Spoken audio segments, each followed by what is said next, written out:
That's why I asked you to repay the debt. My husband suddenly left me with a huge debt and disappeared. No matter how much I tried to contact him, he never responded. What am I supposed to do now? There's no way I can pay off such a large debt. Luckily, I had someone by my side who encouraged me when I felt lost. Mom, cheer up, said my lovely daughter.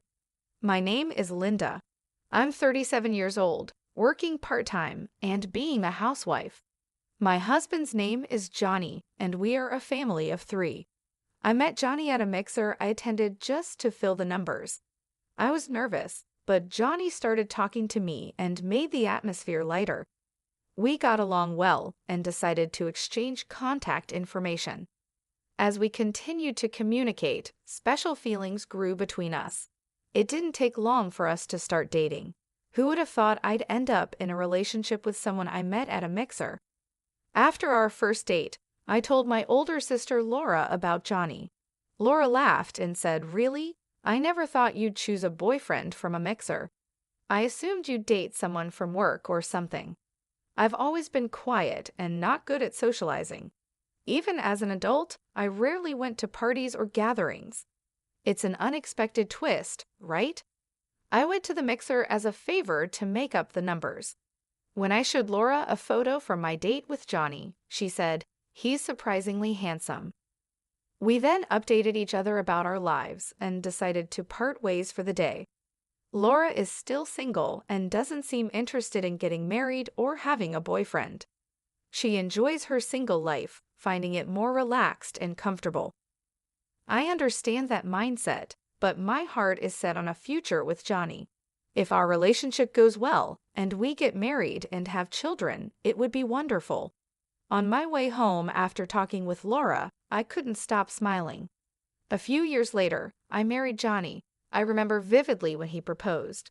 I was so emotional and couldn't hold back my tears. We moved into a new apartment, marking the start of our married life. Living with Johnny every day felt surreal, almost like a dream since we had lived separately before marriage. Because of our different work hours, we rarely came home at the same time. But we always ate dinner together, slept under the same blanket, and cherished the moments we shared. On our days off, we would relax at home or go for drives, making the most of our time together. A few months later, we were blessed with a child, a tiny and adorable girl named Kelly. The joy of her birth is something I'll never forget. Our parents and relatives were also overjoyed and sent many gifts. Before giving birth to Kelly, I quit my job to dedicate myself to my family. Johnny always thought of us and helped with housework and childcare, even when he was tired. He would say, "I'll take care of Kelly so you can rest." I truly married a wonderful person. Living with Johnny, who treasures us, has been heartwarming. However, a few years later, I deeply regretted marrying Johnny. Several years after Kelly's birth, Johnny suddenly quit his job. He explained that he had issues with a new boss, which affected his mental well-being, and he reached his breaking point. I understand why he left, but I was bothered that he didn't discuss it with me first. Of course, resigning is an option if a husband faces challenges at work, but our family relies on Johnny's salary. He should have talked to me before making such a big decision. That was so sudden. Have you already thought about your next job? I asked. Yeah, don't worry. I'll figure something out, Johnny replied vaguely, but his response didn't ease my worries. All I can do now is trust him. Fortunately, Johnny found a new job quickly, which was a relief. I also thought about working, but since Kelly is still young, I want to be there for her at home. Is everything okay at the new job? Have you settled in? I asked. Yeah, somehow, he replied.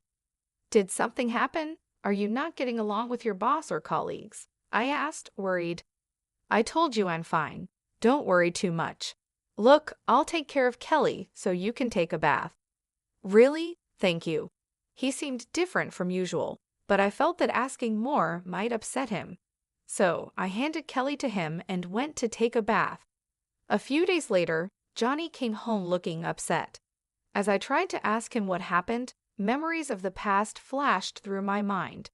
I remembered when he suddenly announced his resignation. Did he quit his job again so soon? Sadly, my suspicions were right. "I quit my job," he said. "Why?" "I just couldn't get along with the people there. I couldn't stand being directed by someone much younger than me. I just couldn't bear it anymore." "I see, but we'll get through this. We'll find another job. I'll help in any way I can," I said, trying to stay positive. Suddenly, Johnny's expression changed, and he raised his voice. "Hey, what's with that look? You don't like that I quit? You are able to eat because I work. You just stay at home, and you're acting all high and mighty."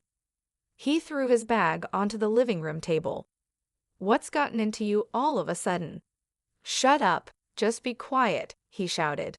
Unable to contain his anger, Johnny grabbed a whiskey from the fridge and drank it in one gulp. I had never seen him this angry before. At that moment, I felt terrified. I had always been grateful to him and tried to be supportive. An extremely angry Johnny shouted at me for a while, then slumped down on the sofa, looking grumpy. I was so shocked that all I could do was accept his words. This incident created a rift in our relationship. Since then, Johnny has been in a cycle of finding and quitting jobs. We lived in uncertainty and had many anxious days. "Johnny, can't you be a bit more serious about your job?" I finally asked. At first, I tried to understand his feelings and said nothing, but given the circumstances, I couldn't stay silent any longer. "You're annoying. If you have complaints, then you work and earn money. You rely too much on me," Johnny snapped. "But we have Kelly to consider," I replied. "So what's your point?" Johnny retorted. Lately, Johnny had been losing interest in Kelly and seemed to avoid her. When she was born, he was so caring and happy.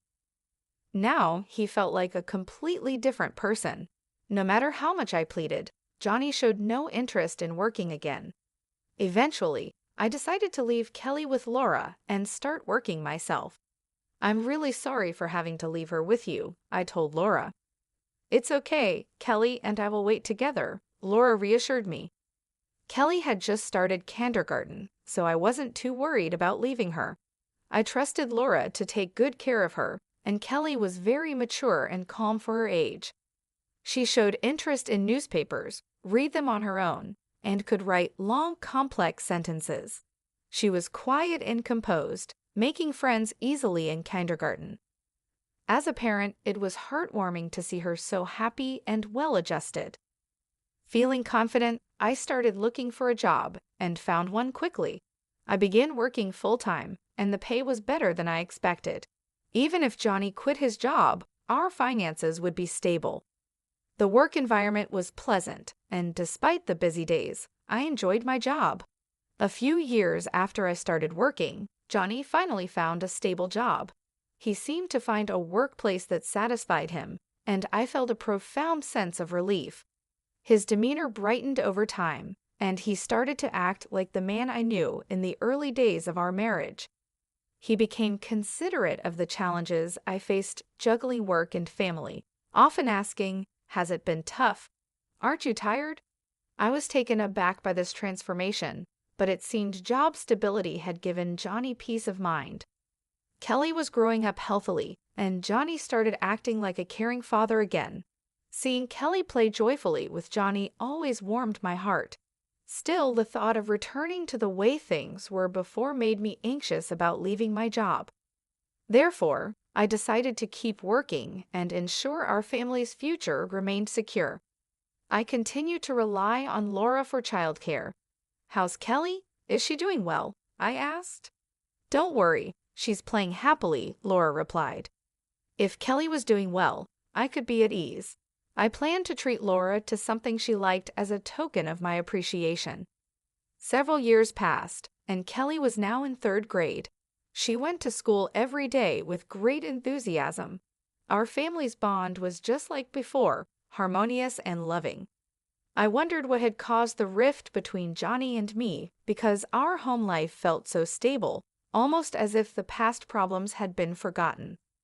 Then one day, Johnny made a suggestion. Ever think about getting a new car? A new car? Yeah, our current car is good, but it's reaching the end of its life. It's becoming a hassle to maintain. The car we were using had been purchased quite a while ago, and over the years, issues had increased and repair costs were piling up. You might be right. Maybe we should consider a new car. Yes, I knew you'd agree. By the way, I've already got some catalogs ready. I didn't expect him to be this eager about replacing the car, but we started looking through the catalogs together. Kelly, come here. Which car do you want to ride in? Let's decide together. He called Kelly over, and the three of us enjoyed flipping through the car catalogs together. However, I couldn't have imagined that this day would mark the beginning of an unexpected turn of events. A few months later, the new car we chose was delivered. It was a brand new model costing over $255,000. The loan was under my name. Generally, people would expect Johnny's name on the loan, but considering his unstable work history, we were concerned about being rejected. I was determined to work even harder to pay off the loan. I was sure Johnny felt the same way. That's what I believed, but my hopes were shattered in an instant. Johnny stopped coming home. He disappeared along with the new car. Could it be that Johnny got involved in some kind of trouble? What should I do? At that moment, my cell phone rang. The call was from Johnny. Hello, Johnny. What are you doing? Where are you now? Out of concern, my voice raised unintentionally. Hey, calm down. But you disappeared all of a sudden, and the new car is gone. What happened? Did you get caught up in some trouble? I tried to express how worried I had been, but Johnny laughed at my concerns and said something unbelievable. Actually, I found a new lover. She's more important to me than you. What? What do you mean? Let me be clear. I've fallen in love with someone else. I've already taken care of the divorce papers. I'd appreciate it if you stopped getting involved. Wait, divorce? I can't believe this. I was shocked to hear about the divorce notice. I remembered a discussion we had during a big fight a while ago. Submitting the application to the court means that both parties agree to the divorce. I deeply regretted letting my emotions take control at that time. Oh, by the way, I have a debt. I'm counting on you to repay it. What? How much debt are we talking about? About $350,000, give or take. I'm leaving all the repayments to you. With those words, Johnny abruptly hung up the phone. I never thought something like this would happen to me. Were all his kind smiles in the past just lies? As these thoughts crossed my mind, I felt the strength drain from my body. Mom, what happened? Kelly rushed over, looking concerned as I slumped to the floor. It's okay, honey. Thank you. I tried to put on a brave face, but inside I was filled with anxiety. How will I manage our life now with such a massive debt looming over us? The thought of $350,000 made me feel suffocated. On top of that, there was still the car loan to think about. In a state of panic, I decided to check my bank balance. I searched the closet, drawers, kitchen, bedroom, everywhere. My ATM card was nowhere to be found. Frantically, I launched my bank app on my smartphone. To my horror, the account balance had significantly decreased. Of course, I had no memory of withdrawing such an amount. Johnny was the only suspect. I tried to contact him, but there was no response. It's all over, I thought, feeling my mind go blank. I decided to focus on earning money. I kept this a secret from Laura to avoid unnecessary worry, and from young Kelly as well. A few weeks after Johnny disappeared, I lost consciousness at work. When I came to, I found myself lying in a hospital bed. Where am I? Linda, are you awake? Laura, with a shaken expression, entered the room with Kelly standing beside her. It seemed I had fainted due to extreme stress. I was told I needed to stay in the hospital for several days for more tests. Hospitalized? What should I do after you're discharged? Let's talk about Johnny. Kelly told me everything. Kelly told you. Did you know? Actually, I overheard Dad's phone call. I was surprised to find out that Kelly knew the truth. When it was time for my discharge, I felt down, worrying that Laura might point out I shouldn't have let Kelly know. The next day, various tests were conducted. The results revealed that my poor health was due to cancer. Fortunately, it was still in the early stages, and there was hope for recovery through surgery. Although the surgery went well and I was discharged, returning to work immediately seemed impossible. I had no savings and medical bills were piling up. During these challenging times, Laura and Kelly became my pillars of support. When Kelly explained the situation with Johnny and my condition to Laura, she was even more furious than I had anticipated. Laura tried to locate Johnny to make him repay the debt and medical bills, but his whereabouts remained unknown. We don't have any leads on Johnny's current location. What do we do? Laura then had a suggestion. The car that's under your name, Johnny has it, right? How about we try to get it back? Is that really possible? I asked in surprise. Actually, I found out where Johnny is currently working. Surprisingly, he's working for a different company inside the building where I work. Though I usually work remotely, I occasionally visit the office and have seen him there. Knowing this, we can move forward with our plan. Then let's go to Johnny's place right away. I was eager to confront Johnny immediately. If we didn't take action soon, he might disappear again. However, Laura stopped me. Don't rush. We need a solid plan, not just a hasty approach. Kelly and I have come up with a good idea. That's right, Kelly said, smiling. Both of them exchanged smiles, and I couldn't grasp the full implications behind their demeanor. Kelly beamed and reassured me. Don't worry, everything's set up. I wondered what kind of scheme they had hatched. They didn't provide the specifics, but everything became clear a month later. While at Laura's house, there was a sudden incoming call. Checking the caller ID, it was from Johnny. At first, I ignored the call, but it kept coming. Something must have happened. Gathering my courage, I answered. Johnny pleaded in a frantic voice. Hey, help me out, please. What? I'll explain everything later. Just get here now. I'm about to be arrested. Johnny shared his location and quickly ended the call. Having overheard the conversation, Laura and Kelly finally revealed the turn of events. Actually, we reported the car was stolen. The idea was Kelly's. Impressive, right? Kelly blushed and looked down. Filled with gratitude, I thanked them and hurried to where Johnny was waiting. The park he mentioned was surprisingly close to my home. There were police officers gathered around Johnny, interrogating him. We approached quickly. First, we explained the situation to the police officers, and they left. Then Johnny ushered us into his car and began explaining what happened. In the passenger seat sat a confident-looking woman, her legs crossed, staring at us coldly. Thanks for coming, but why did the police come to me? Johnny asked, confused. Despite being surrounded and questioned by the police, he hadn't understood why. I reported the car was stolen. After all, that car is mine, I said, shocked at his confusion. We're divorced, so we have no ties. Reporting it stolen was the natural thing to do.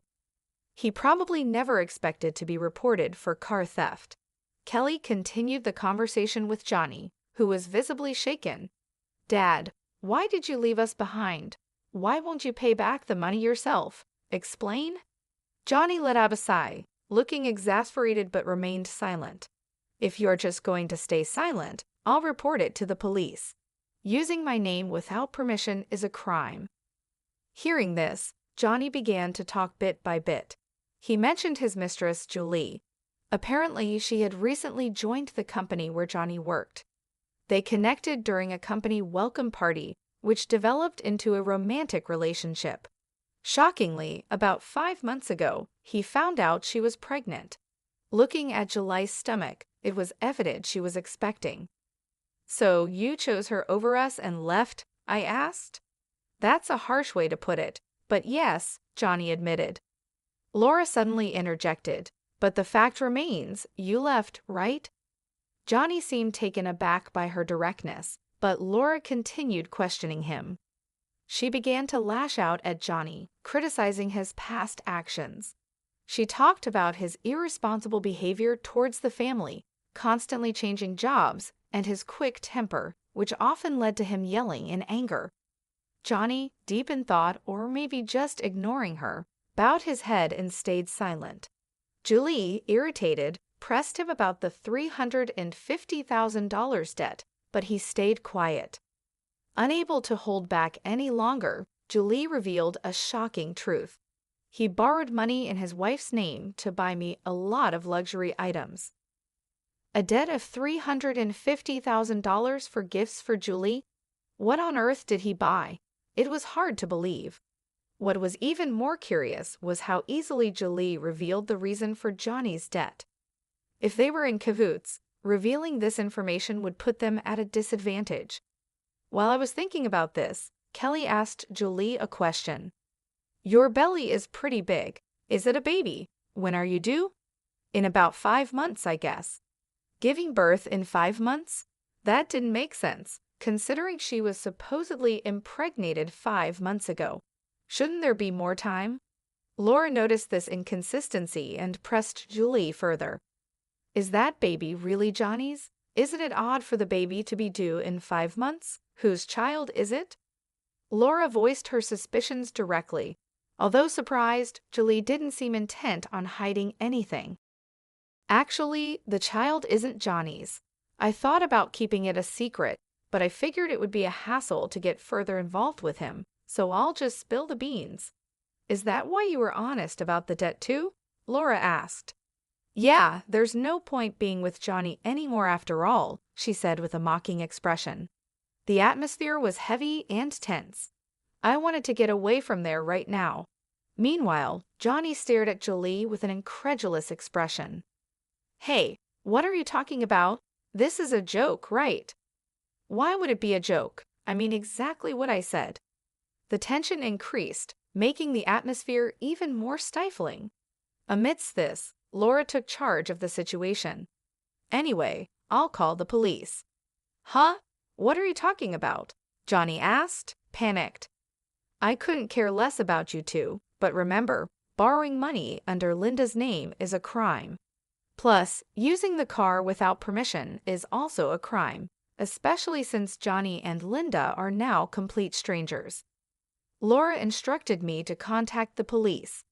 Johnny and Julie frantically tried to talk their way out of the situation.